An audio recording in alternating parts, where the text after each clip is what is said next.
Sí creo que ya se concede quizá demasiada importancia a mi figura como un referente, ¿no? Entonces, claro, ya digamos que la oposición piensa que el problema ya no son las siglas, el problema es la persona, ¿no?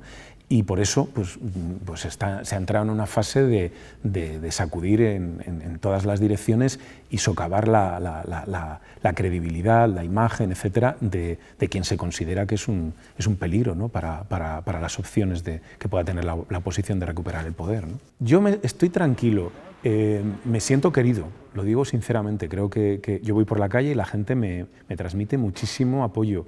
Y creo que me he convertido en una figura bastante transversal, bastante apartidista, es decir, que la gente de todas las ideologías, pues hay una parte importante que me respeta. Me lo he ganado.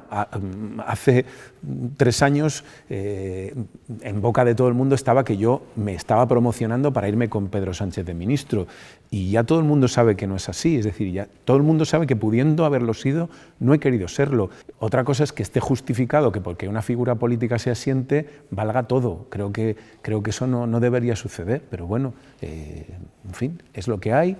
Todo el mundo me lo dice, asúmelo, eres la pieza a batir, pues bueno, pues lo asumo y ¿qué le vamos a hacer, ¿no? Se hace mucho caso a unos pocos que hacen ruido y se olvida uno de los muchos que no lo hacen, ¿no? Y que están conformes con los cambios, ¿no?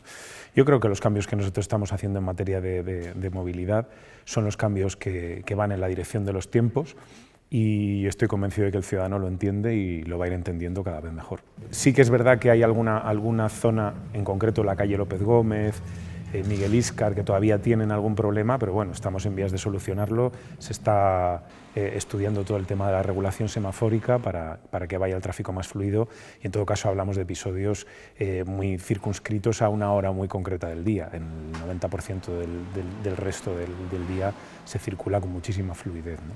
Siempre he partido de la base de entender que es muy difícil gestionar una pandemia. Les ha tocado lidiar con un toro muy difícil, ¿no?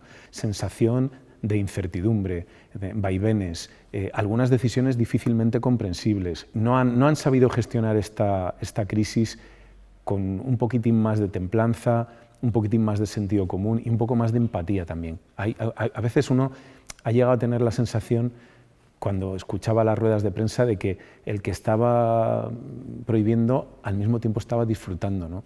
No hay en marcha ningún soterramiento en España más que el de Murcia. Y si nosotros hubiésemos tenido, al igual que Murcia, un soterramiento de una longitud bastante inferior a la nuestra, sin tener que salvar un río, sin tener que hacer una estación a cielo abierto de 800 metros de longitud y sin haber tenido que trasladar unos talleres, pues a lo mejor nos podríamos haber planteado eso. Pero es que nuestra realidad no es la de Murcia, por tanto, nosotros estamos en nuestra realidad. Nuestra realidad es que llegamos al ayuntamiento, había 400 millones de euros de deuda y no se había soterrado el ferrocarril. El paso de labradores y panaderos pues va a marcar un antes y un después en esta ciudad, que nadie tenga ninguna duda. Estamos hablando de que en su día ese paso, en los años 50, fue bueno, pues la obra más importante que se había hecho en Valladolid. Y ahora vamos a hacer otra que va a cambiar completamente la dinámica de la relación que tiene el barrio de Las Delicias con el resto de Valladolid.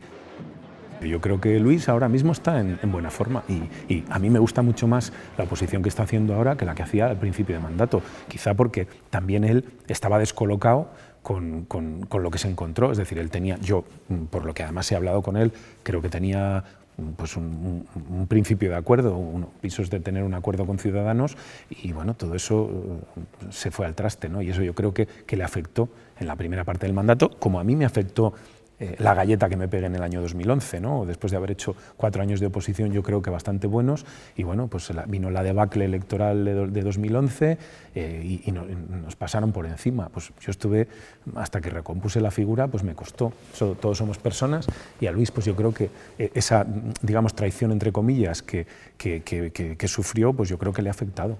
He rebajado el tono porque me he dado cuenta que tampoco consigo gran cosa con eso. Es decir, tampoco consigo cambiar el mundo con los tweets, ¿no? Ahora mismo, no sé, me encuentro igual en una etapa personal pues más tranquilo, más asentado, bueno, me van cayendo los años, entonces a lo mejor es una cuestión de madurez como decías, y bueno, pues eso también se percibe, se nota. Yo soy muy transparente, es decir, que lo que se ve es mi estado de ánimo, y ese es el estado de ánimo en el que me encuentro ahora. No me apetece el lío, me apetece disfrutar esto, estar tranquilo, hablar con todo el mundo. Bueno, todavía tengo mi carácter, porque eso no me lo quito, pero bueno, estoy en una línea ahora pues más tranquila, ¿no?